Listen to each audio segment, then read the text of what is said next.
основании вы заходите в цирк? Пойдем.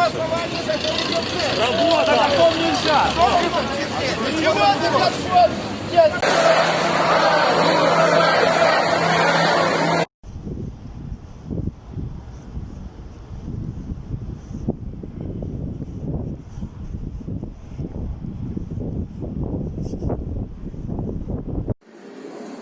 Я думал, что не пускают завода.